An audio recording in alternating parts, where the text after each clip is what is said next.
Good afternoon and welcome to the Distinguished Lecture program from the Frederick Pardis Center and with the African Studies Center. This is an example of the kind of collaboration that takes place at both the sort of motivational foundation of African Studies and of the Pardis Center.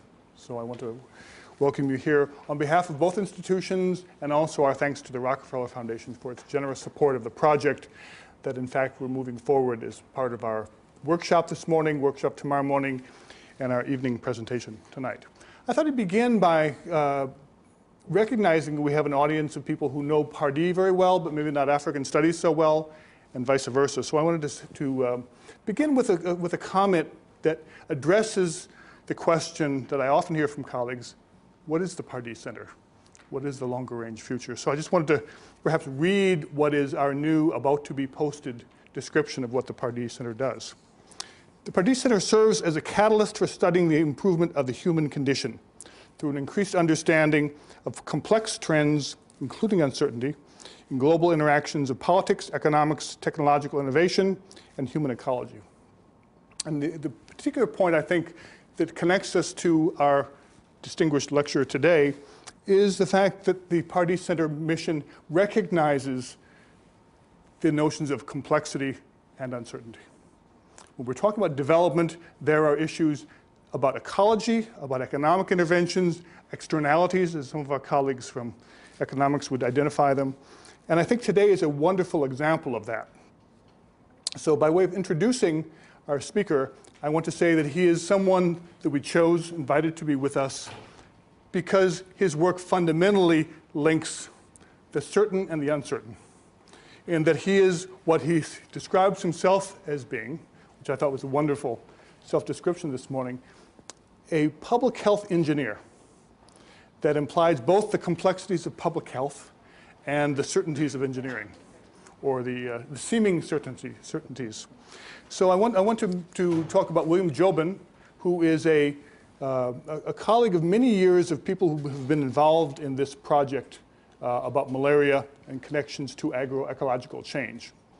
And part of that tribute to Bill's joining us is also to recognize our late colleague, Andrew Spielman, who was a visionary in many ways and one of the founding voices and thinkers about the connections between the world's most dangerous, I would say, infectious disease, malaria, and the set of ecological environmental changes that sustain it and make it such an elusive prey for humankind. So Bill is someone who has a career that spans work very early on with the Harvard School of Public Health. In fact, he predated Andy Spielman there. He's worked with a number of organizations. In 1984, he founded Blue Nile Associates, an organization that does work connecting planning done for environmental economic transformation, particularly the effect of hydroelectric dams. Water management that has many, many different potential impacts, but often those impacts are missed by the planners and by the funders and by those who anticipate or think they anticipate the long-term effects. So his lecture for us today is addressing the issue of malaria, but I think we can also broaden that to think about the unintended consequences of the environmental change implied by moving water around, changing seasons, changing watersheds. And it is not just a phenomenon of the past. It is very much a phenomenon of the future and longer term future. This is one of the elements that is changing the planet and has a particular effect that links to our own project here on the role of malaria in changing economic and ecological contexts. So Bill has been at MIT, where he did his degree in engineering. He had a career with the U.S. Centers for Disease Control in Puerto Rico, and he's worked with WHO, World Bank, and Africa. And I hope those of you who saw the poster, nicely produced poster by our staff at the Pardis Center, and noted the key use of uppercase letters in the title, because I think it represents a perspective that Bill will offer us. And one of the things that really attracted me in our group to having Bill join us and speak to us is he represents a very different kind of voice. a voice that one could view as contrasting, cantankerous, convincing, if I can use alliteration to describe the work he does. And in our workshop this morning, in which Bill joined us, it was a fascinating discussion about what new research is showing, what our research is doing, and what Bill's experience brought to bear with us. And with that, and the final thanks to our dear departed colleague, Andrew Spielman. This is a worthy tribute to have Bill join us today. Thanks.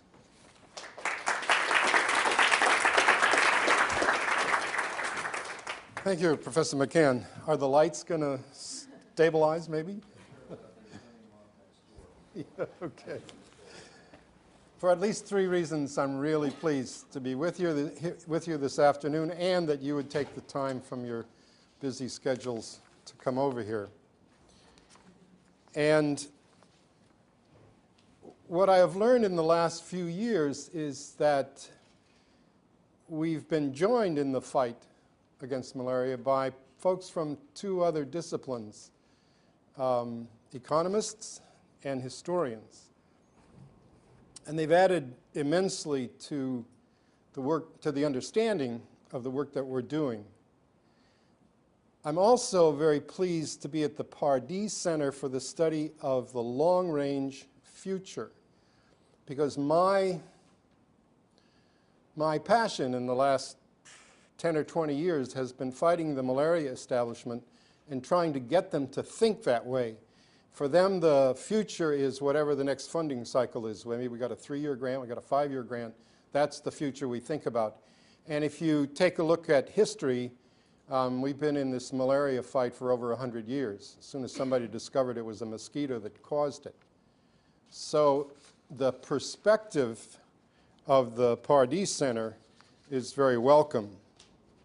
And the linkage that economists give to us between malaria and agricultural production and the national budget and all of these other factors is also deepened our understanding of how to fight this baby.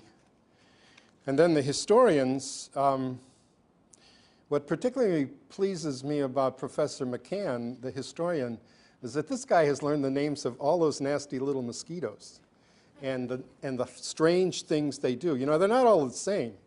There's Anopheles gambia, there's Anopheles funestus, now there's Kustani in Ethiopia, there's Arabiensis. I mean, they're just beyond cataloging, but besides being a historian who looked at the changes in agriculture and then the changes in disease, he's also mastered the entomology of this problem. And that brings us to Andy's professor, the late Professor Andrew Spielman, who was Professor of Medical Entomology at the Harvard School of Public Health, just across the Fenway. Andy was a character. And I thought Rich Pollock was going to tell some stories about him, but I'll tell you one that I remember pretty well. He had this lecture about stinky feet. Or it was, I don't know if it was smelly socks or stinky feet, whichever it was.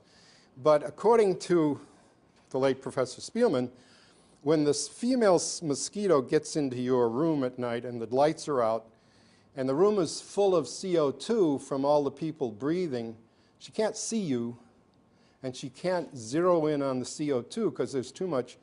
So what does she go for? Stinky feet. And every time he gave that lecture in Harvard, I couldn't help thinking of the times when I came home from slogging through the swamps in Puerto Rico and took off my boots and had those stinky feet. I wondered that I never got malaria from it. So I'm going to propose to the World Health Organization that they start a health education program to get the children, before they go to sleep at night, to wash their feet. They'll probably take care of all this vaccine research and everything else that we're doing. Just get them to wash their feet.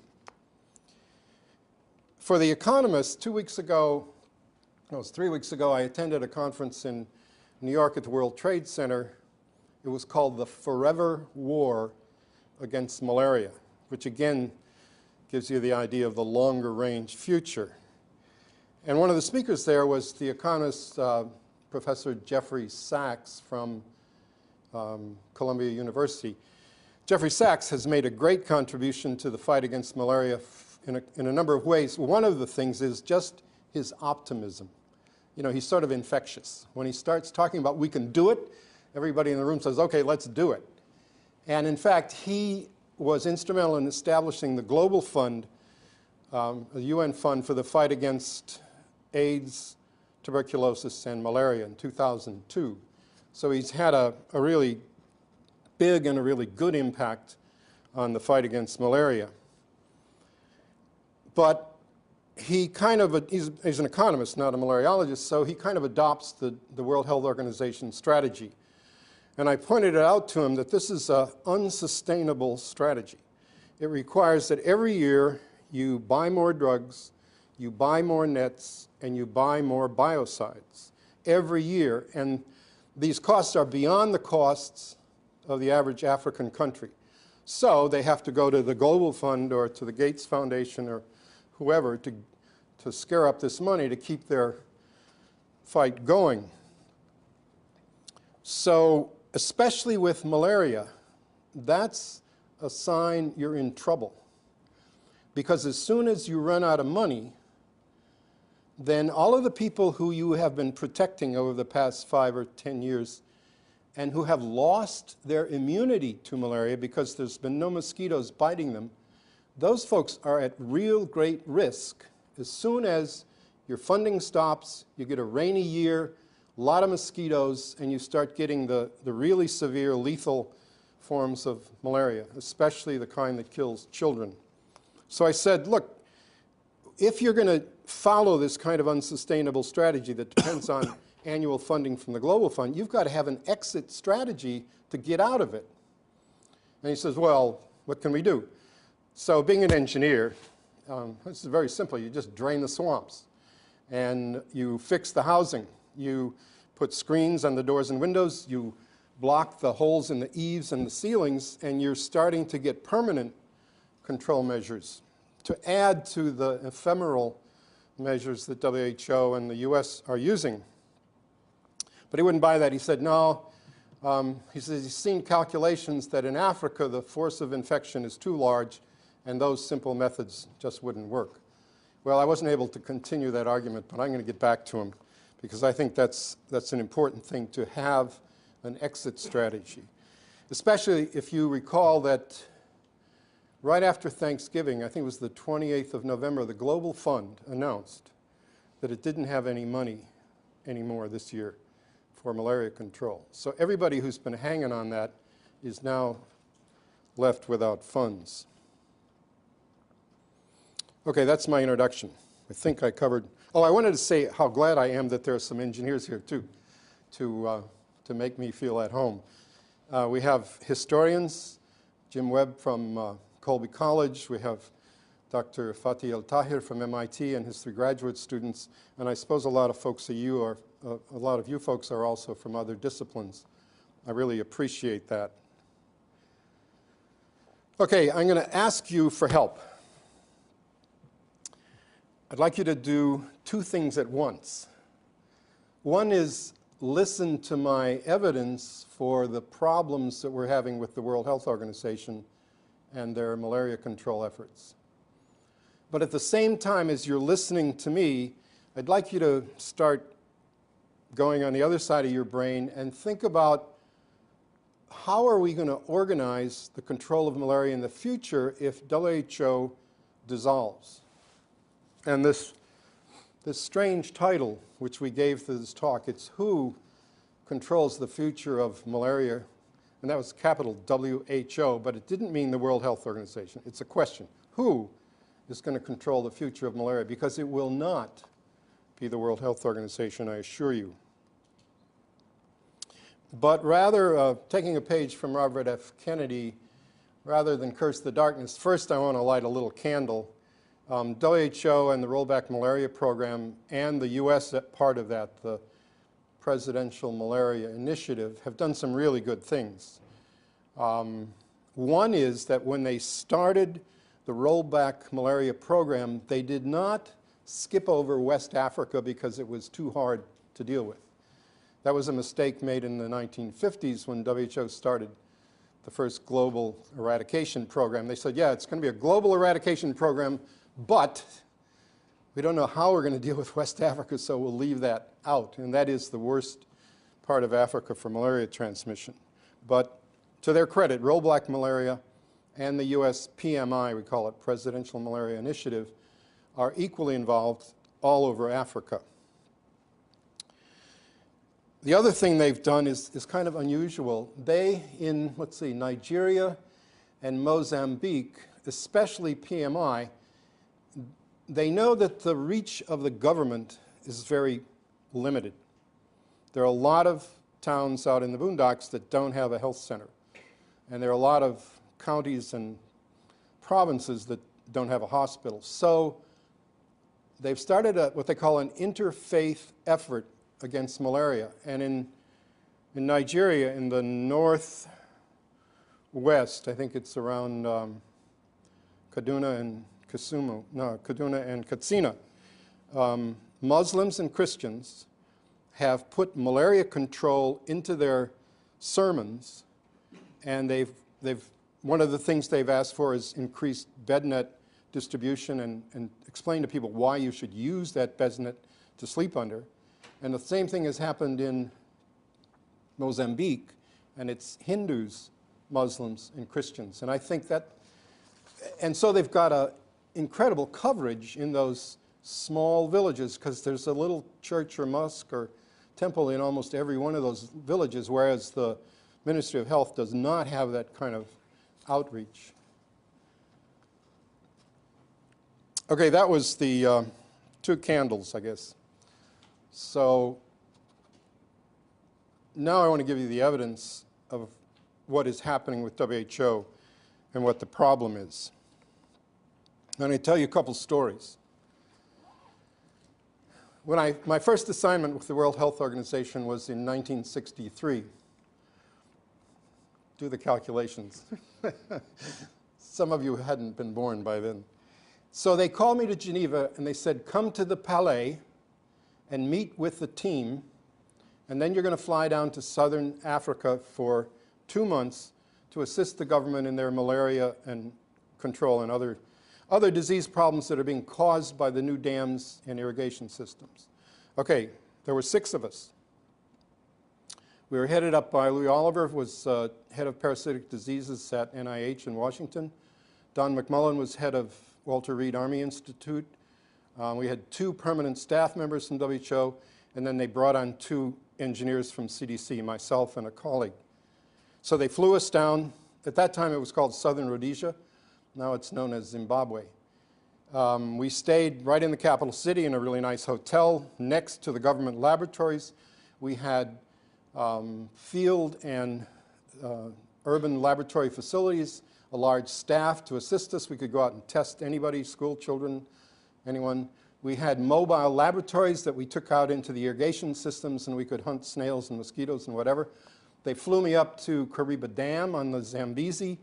I stayed a couple of days there, and then they flew us down to the south to the irrigation, the sugarcane irrigation estates down along the South African border. And then after 8 weeks, with this full team of 6, we met with the Minister of Health for a day, and we gave him our recommendations, our observations and recommendations, and then his staff, the Minister of Health staff, implemented those to control these diseases around the dams and irrigation systems. Okay, that was 1963. Next time I got involved with WHO more recently was 2005. We were asked to start the house spraying program for the US presidential initiative in Angola. And it was a rush job for some reason. And I got there, and we didn't have any data to work on. What we had was hearsay, you know, well, there's a lot of malaria in the South, and we think it occurs probably in October. So I said, look, you know, you want me to spend $1 million on hearsay? We got to find out what's going on. So what I suggested was we spend a year studying the epidemiology, and then we spray next year. And they say, no, it's got to all be done before Christmas.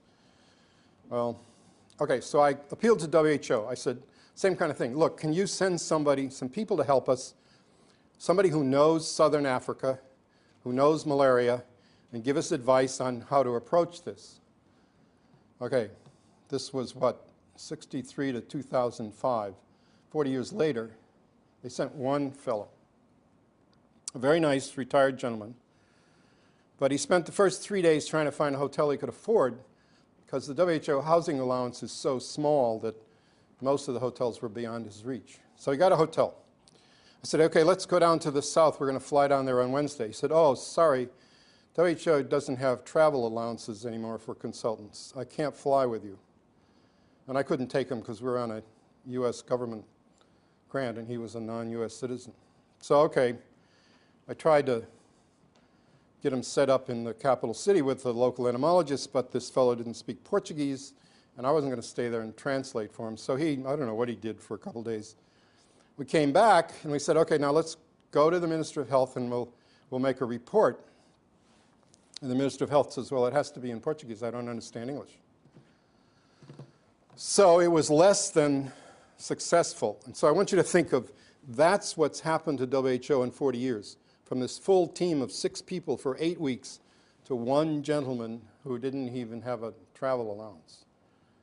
Anybody want to guess what the difference, or when the difference occurred in the ability of WHO to be effective? Pick a year. Say? A little bit later, it was 1994. Now I'm going to get a little bit partisan here.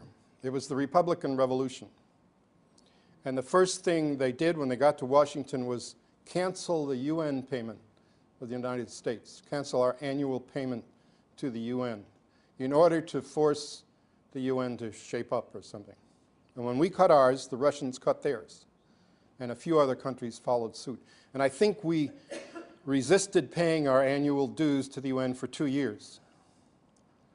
So the last time I was in Geneva, walking through the sacred halls of WHO, I could hear my footsteps echo because over half of the offices are empty. And this year, the end of this year, like next week, WHO is laying off up to 1,000 permanent staff members because it doesn't have any money. So this is not an idle problem, or it's not a theoretical problem. WHO is disappearing, and we have to find a better way to fight malaria. And they have not, it's been going bad like this since 1994, and it's getting worse.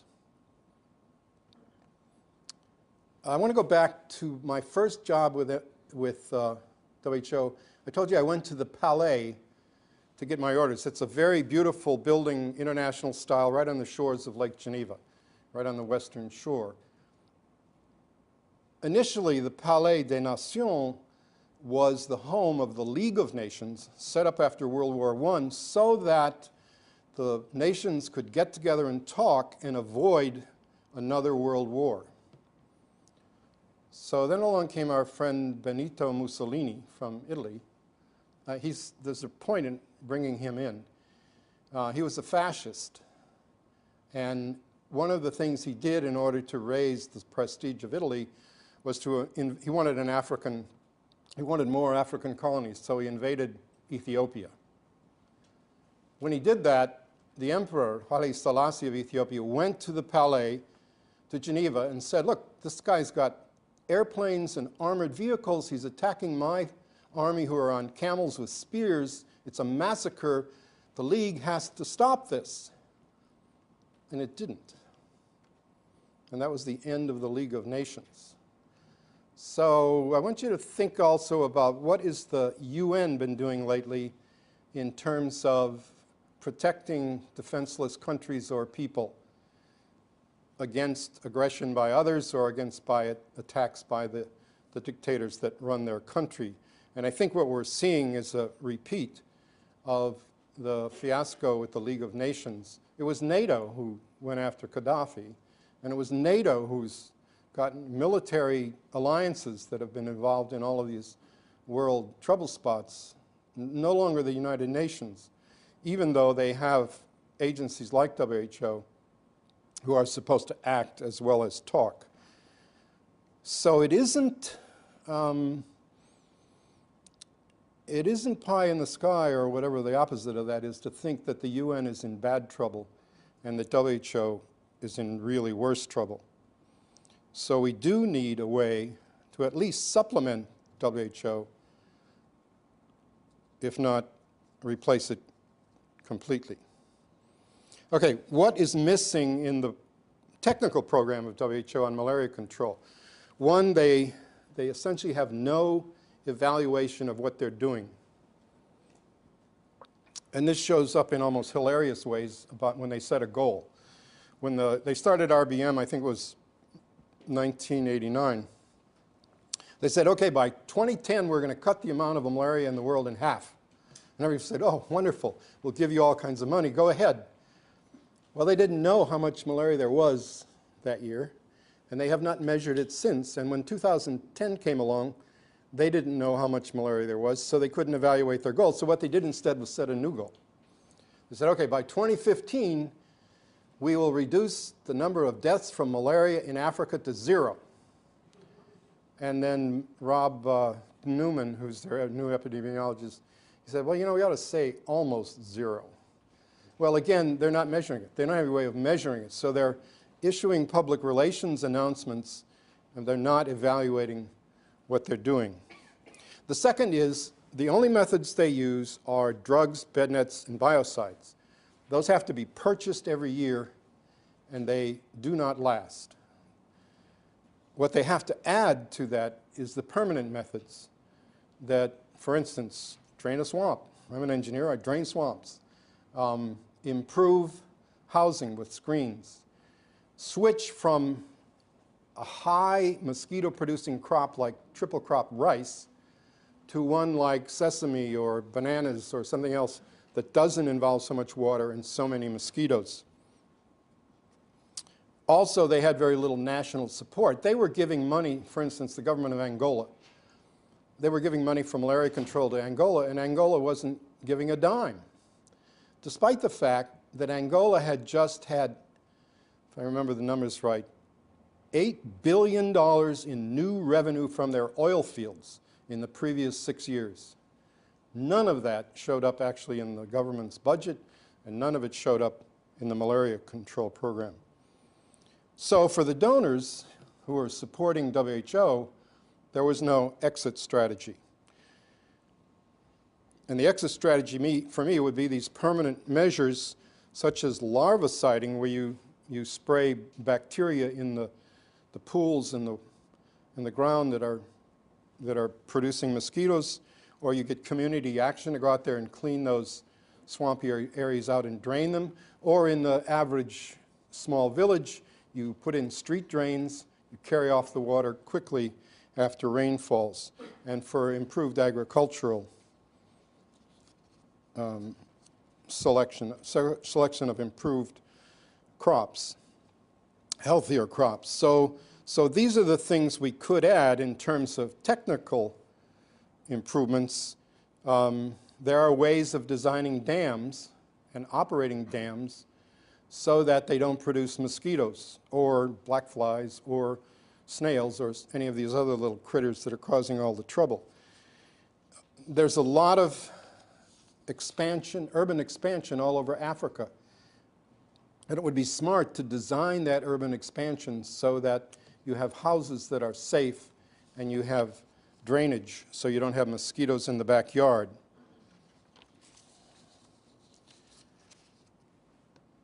And one of the places I cut my teeth was working for CDC, who previously had developed a way of building dams and reservoirs on the Tennessee Valley in the middle United States, a subtropical area that had malaria every summer.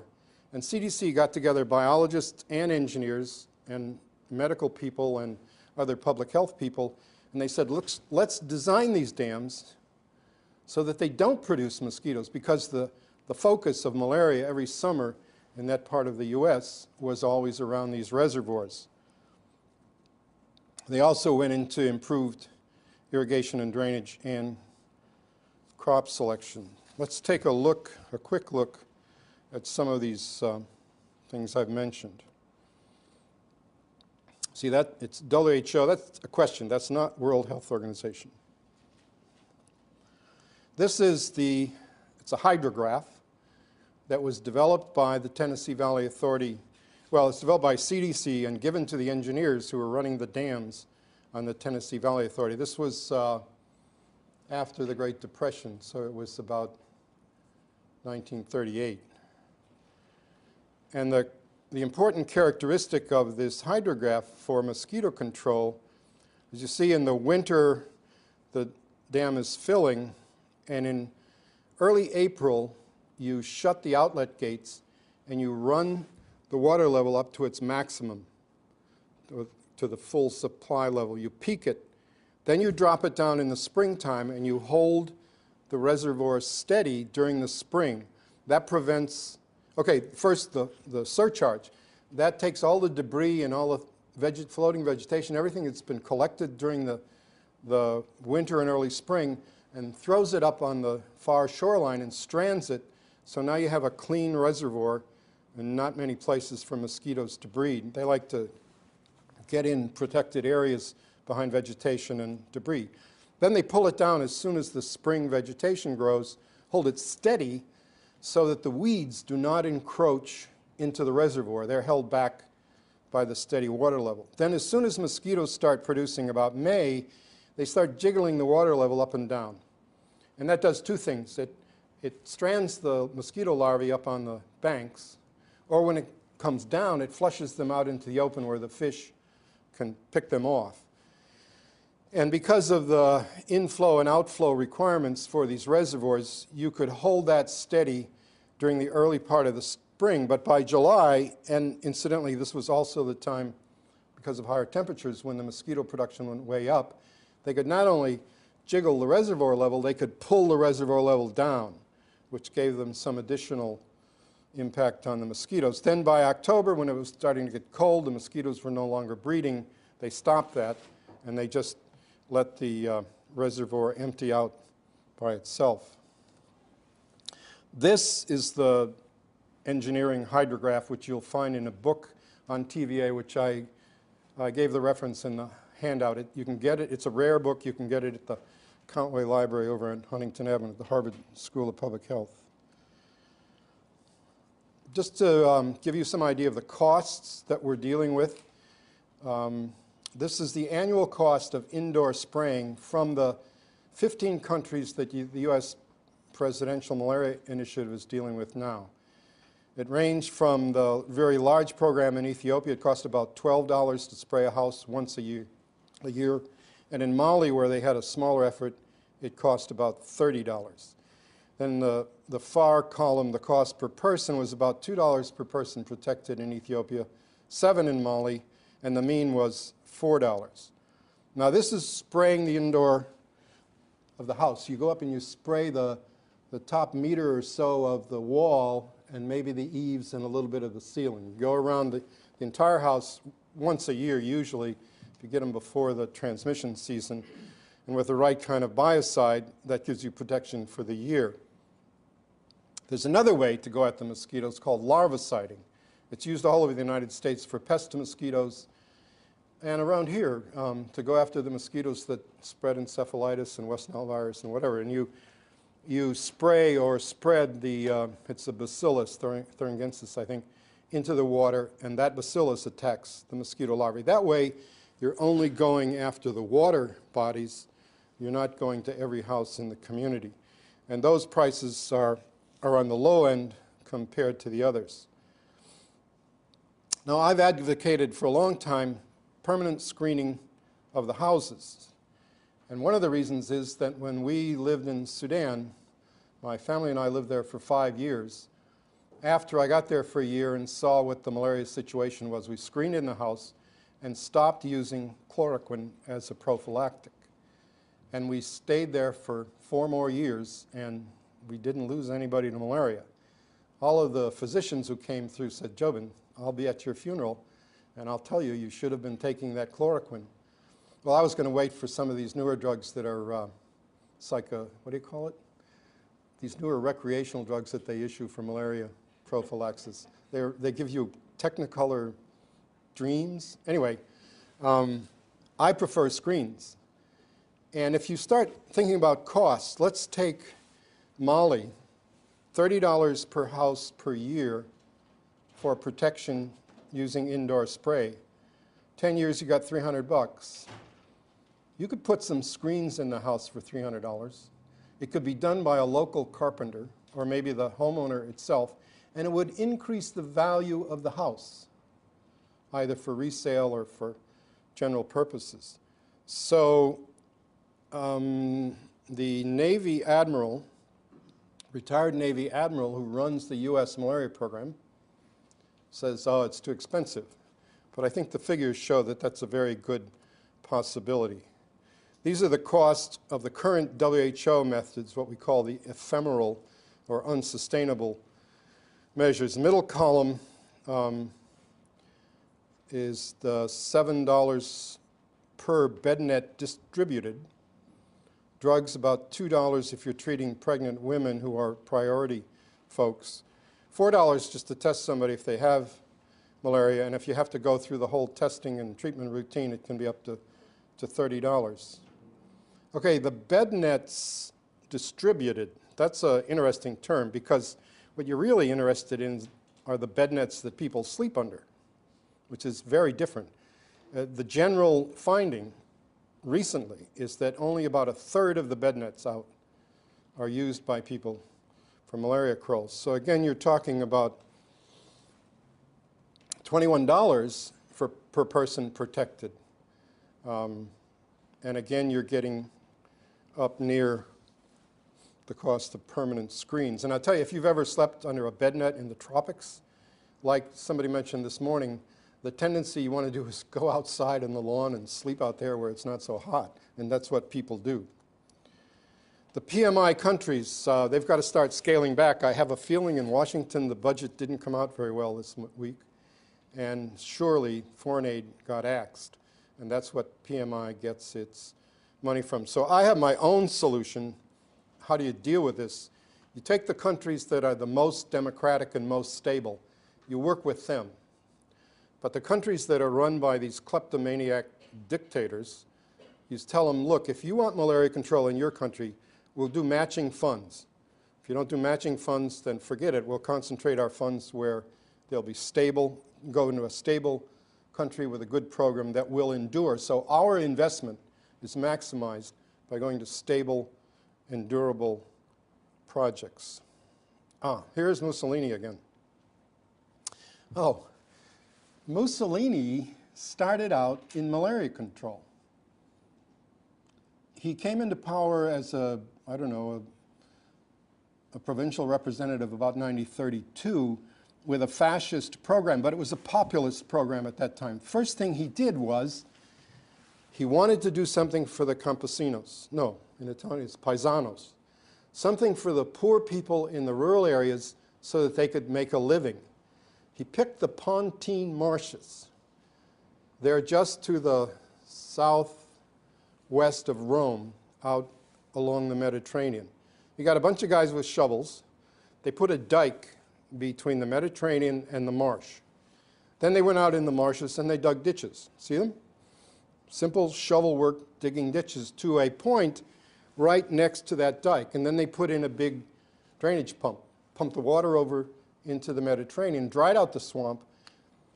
As of now, what was the Pontine Marshes is 300 square miles of the most fertile agricultural area in Italy.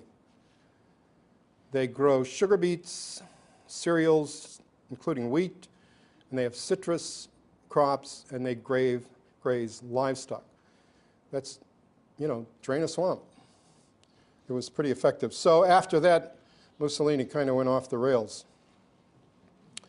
Do I have time for one more story, Jim? Hitler got into this too.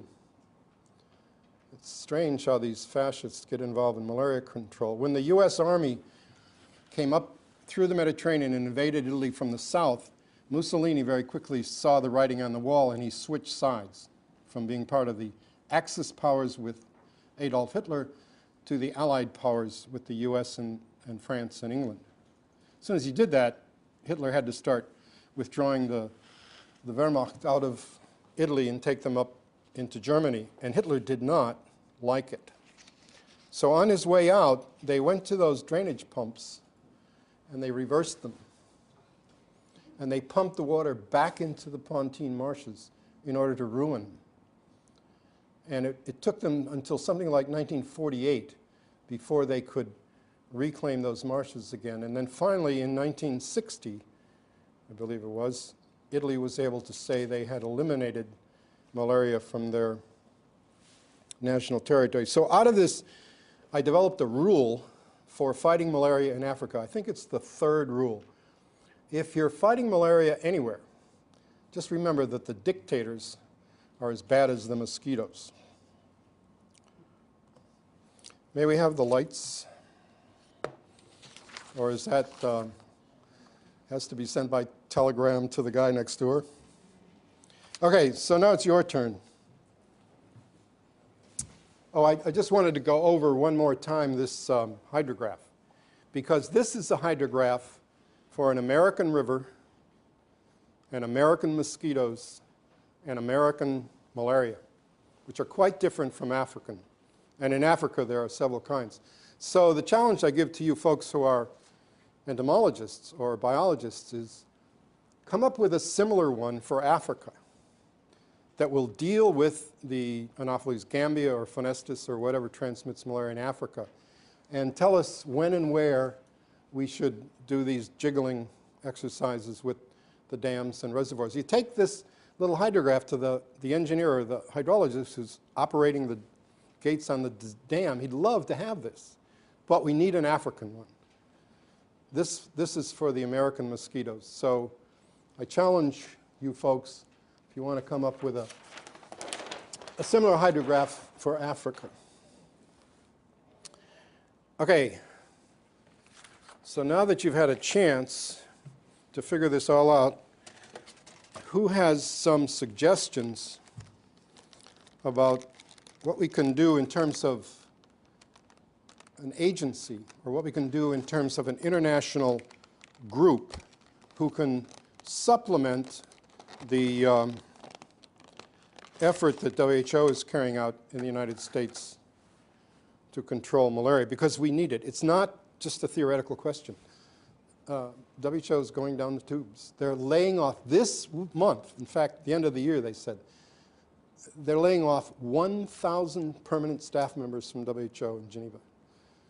And I bet they only have about 1,003 there to start with. So we need a new way. We need a new approach. Does anybody have any suggestions? You get the Nobel Prize for this, by the way. Yes? Definitely need some capacity development. So we need to train entomologists. Oh, wait. This is being recorded. Could you use that mic? Yeah, I think we Would you introduce yourself and tell us all the things you've done and how... My name is Mike Reddy. I'm a graduate student at Yale, and I work on malaria from the entomological perspective.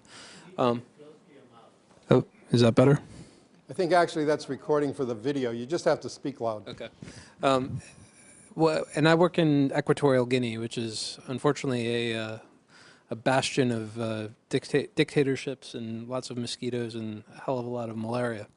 And one of the things that is critically missing in Equatorial Guinea in particular is resource development and capacity building, specifically with the local knowledge of the ecology and epidemiology of malaria. I can count on my hand the number of people who actually have training in medical entomology in the country. And that number is not increasing very quickly. So my suggestion would be, one, capacity building, specifically training folks to know how to recognize mosquito vectors, their behaviors, and then intervention methods that could be applied locally in a sustainable and responsible manner. Good. Thank you, Mike. Number two.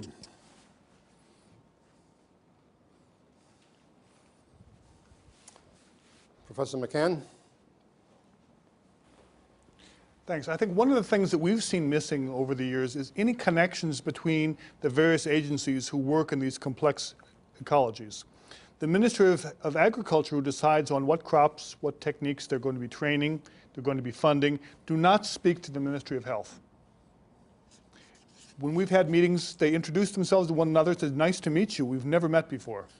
So the connections between economics, planning, people who design dams.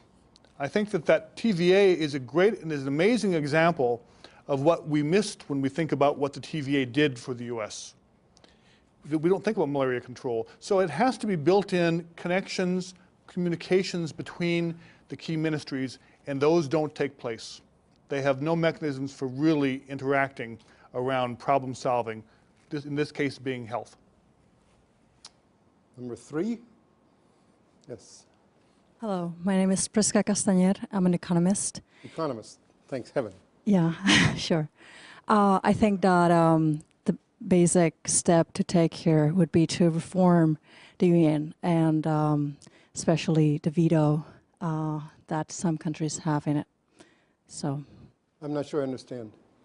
Reform the UN.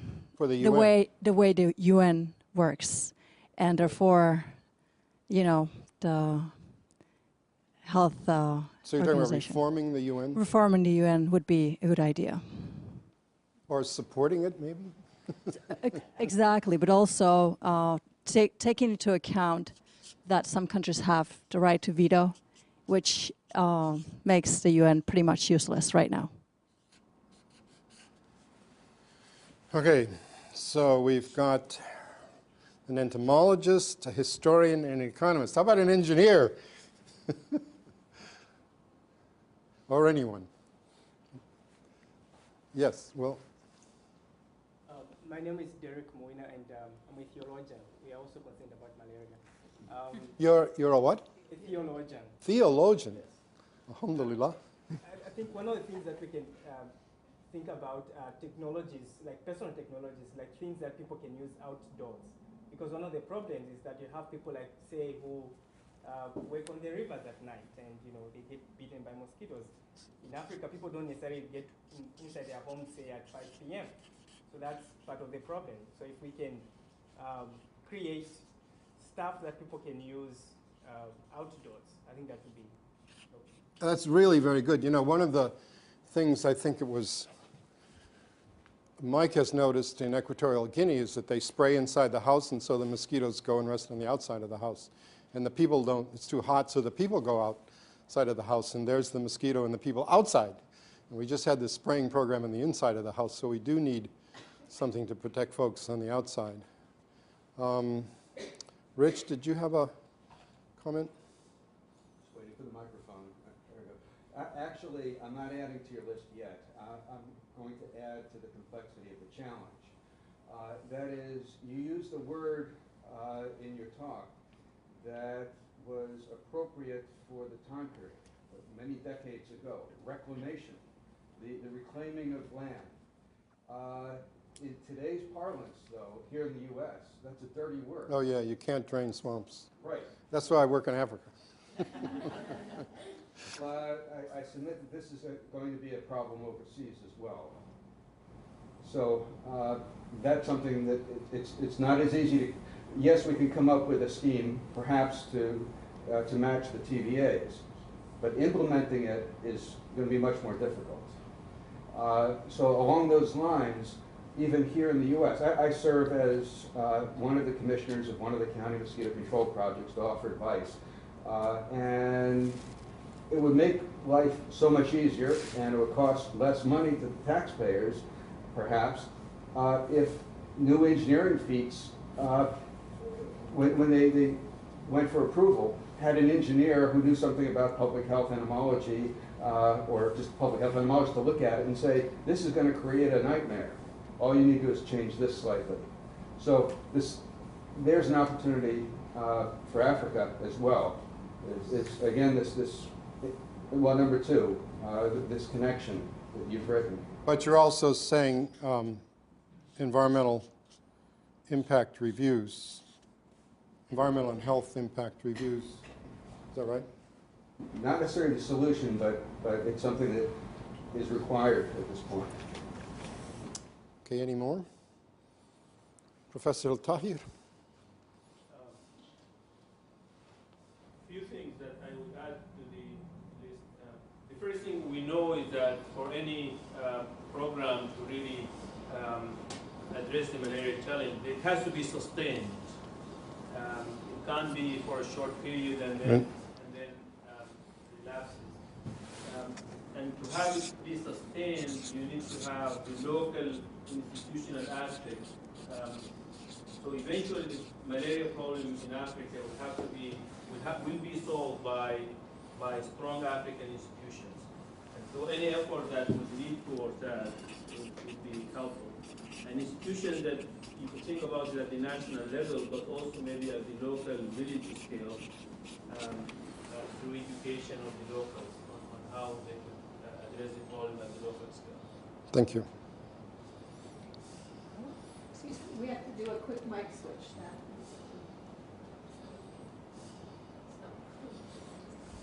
Hi, Susie Foster from the School of Public Health. I'm an economist, but I'm going to play entomologist for just a minute. My understanding is that a lot of African malaria is really down to the problem of the Anopheles gambiae, which can breed in a hoof print. So a lot of these large engineering solutions obviously would have some application, but you're still not going to deal with the problem of the gambia, which can, takes very, very tiny amounts of water to breed. So I think emphasis on bio engineering applications to eradicate or somehow sterilize or whatever else you can think of to get rid of the gambiae vector would really be a step in the right direction. And I think there is some work going along those lines, but I'm sure it needs more money. And I'd also, the theologian, I think, the personal protection measures, I think, is a really good approach. And I wonder if there isn't some sort of a plant or some product that people could make at a local level, that they could, create their own insecticide. I know that tobacco can be used in certain circumstances. Not that I want to encourage the growing of tobacco, although that's maybe a better use for it than the other uses. But some sort of a crop that could be grown to produce locally, local insecticides might be another way to go. Thank you. If I may impose upon you, Professor Tahir, about this Anopheles gambia in footprint problems? Actually, that's something that we have addressed through our research. There is this general knowledge that gambia could really breed on hoof prints. Actually, that's not very accurate. From the hydrologic point of view, a very small water body of that size would evaporate in a day or two, and that would not be enough for really to be used as a breeding site for mosquitoes. So what it's really coming from is the fact that the ideal breeding site for mosquitoes really would have something that has to be in the scale of 10 or 15 meters, so that it could really survive evaporation for about a week or 10 days, and that concept came up from the observation that entomologists would go out in the field, and there would be a site where it was really a breeding site, and animals would come around it, cows would come around it, and so you will see the hoof print, and you will see some larvae in it, but it's really because it was part of a larger water body. So our work actually in Niger, in a village in Niger, showed that to be the case, and so that's comment I would like to Thank you very much. In other words, although theoretically the Anopheles will breed in that, if you lower the water table of the area, that footprint will dry out in a couple of days and will not be a site. So the drainage engineers still have something to do. Any other suggestions? Sir. I like the way you were talking about the importance of, I like the way you were referring to the importance of an historical perspective. I was an advisor on a Harvard team to the Ministry of Finance in Indonesia back in the day. And historically, we know that the Dutch banned the cultivation of shrimp in ponds in the capital city of Jakarta, which was then known as Batavia, because of the malaria outbreaks in the northern part of the city that were very destructive. And we noticed that the government was replicating that on the southern coast of Java, a large crustacean production system. And the source of the problem was that the salinity gradient was lowered by the infiltration of water streams inland, while if they had just used salt water for those ponds, it would have been friendly to the shrimp and unfriendly to the mosquitoes. And by doing this intervention systematically and building it into the reportable health statistics in the local kabupatens, the local districts, both the periodicity and the intensity of epidemics was declined considerably. Thank you.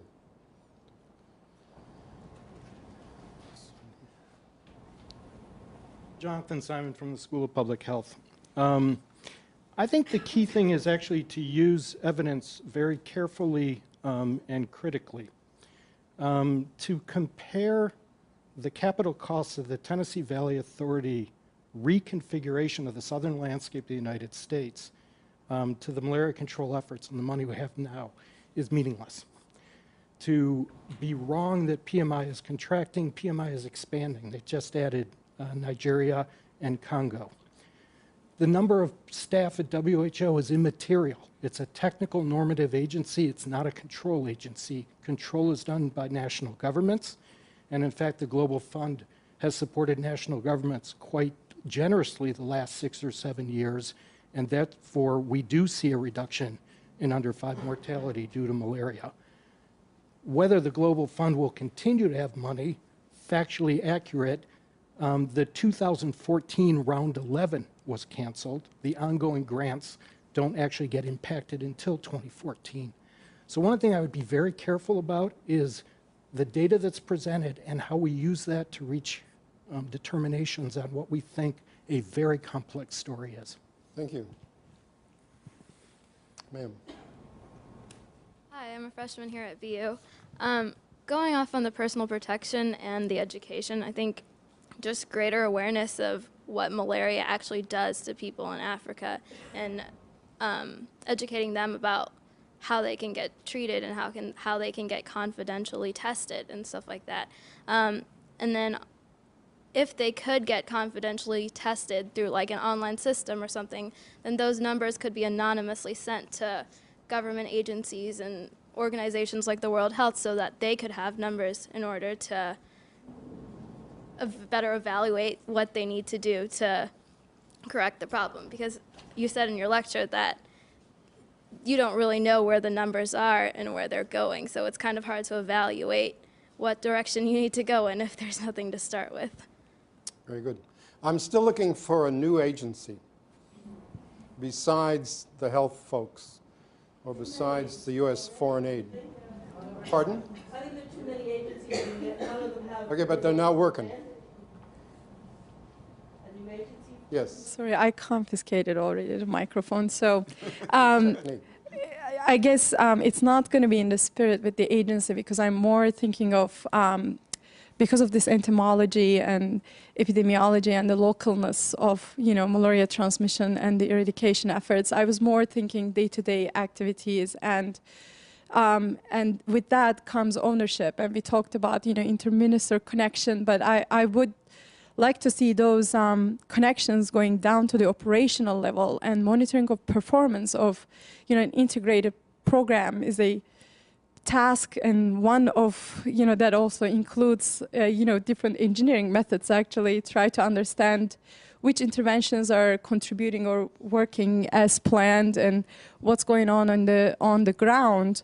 And you introduced the concept of, timing of different, it's the same thing with controlling the water in a dam or, controlling different breeding sites with different methods in a given area. So how to think about that, how to approach it, and how in this kind of aid and vertical implementation of programs, how to go from there to having local ownership of these programs that are implemented by many different agencies, which we have in the last 20, 30 years, NGOs doing different activities, and how do you integrate these on the case management, on vector control, and different aspects of disease control and planning. So I did my fieldwork in Tanzania trying to do the urban malaria control in Dar, and priorities changed. When I arrived, there was cholera. So malaria was basically to the side, but when we started talking about malaria control, larvicides, urban planning, the IRS activities, everything was all over the place, and none of these city council, groups did know each other, which I think Jim mentioned, at the very local level. And then there was one city medical officer of health trying to coordinate these people, and public works engineer was saying that he has money for drainage, but he can only protect the roads, not necessarily, in Dar, there is a creek and there is flooding and there is malaria and cholera. So I think, it's just, this is, I think, jumping back and forth between scales, the global picture and the local and what you do. So I'll just stop here. Thank you, and thank you all for your, I think we've got a reception coming up or something. There'll be a little more time. I would just like to add my solution, my next step on this is to assist the African Development Bank, which is now in Tunisia, whose job is to develop water resources, hydropower, and agriculture and urban centers in Africa. They loan money with a specific project proposal, and they are now reviewing these projects for the health and environmental impacts. And I think the African Development Bank and guided development in Africa with an emphasis on health is actually an extremely useful thing to add on to whatever WHO and PMI does. Imagine the kind of loans that the African Development Bank gives. They loan you money in dollars. They give you a 10-year grace period before you have to start paying it back. The interest rate is 2%, and you can pay it back in your own soft currency. That's far beyond what the Ministry of Health could do. The Ministry of Health doesn't have any dollars, and it would have to raise money by taxation, and yet we have this development bank which is operating in Africa as part of the World Bank group, who is willing to design their projects to minimize these negative health impacts. So we met with them in June, and they seem to be favorable to this idea. Okay, one last comment from the MIT group. Thank you. Actually, I am Makki Ahmed. I am here a PhD student for FATI group. Basically, I'm a medical entomologist. I worked maybe more than 9 years in Sudan on malaria and dengue. I feel that all these points are important, but the most important is that we need a community involvement. I mean, always we have strategies from top to down, but we should look for a down to top opportunities. I mean, for example, a grassroots NGOs in the communities should be involved. And besides that, the most important, we should not look for training of medical entomologists should be only as academic. For example, a layman can be a good medical entomologist in terms of learning how to identify the insects, how to identify breeding sites. I met a lot of people during my work, as health workers who know better than me. When I go for example, to a village, I find some person who is learning, from whom I can learn more on the mosquitoes, breeding site and habitats. So we should involve the community. That is very important, I think. And also we should look at the importance of the emerging urbanization in Africa, because Africa now situation is different from what is typical had been before. Okay. Thank you, Osama. Professor McMahon, do you have some final words? Well, I guess most of all, I'd come back to reinforcing a point we'd made earlier about the way of looking forward into the near future and embracing complexity. This is complicated. I think John Simon mentioned some very important points, but from our perspective in our project, we've noticed that our colleagues who are head of the malaria program in Ethiopia, the malaria program is gone, finished, gone. We see a number of elements of changing context with our mosquitoes were of one type 5 years ago, now they're a different type. Sometimes with positive implications because they're not good vectors. Other cases, the more dangerous vector is the one that appears or reappears. So this is complicated stuff. Sustaining the effort is the most important thing. And that's a political process. I dare say community involvement, important, but look at who solved the problem most effectively in such a short period of time. Benito Mussolini. Cosa de democracy? No. Non c'è in that time. So these are complex issues, but I think sustaining our interest, and I think that Bill's raising issues about maybe an alternative to the African Development Bank. But anyway, we're here to discuss and enjoy Bill's presence with us, so thank you very much. You're welcome. Thank you for your attendance.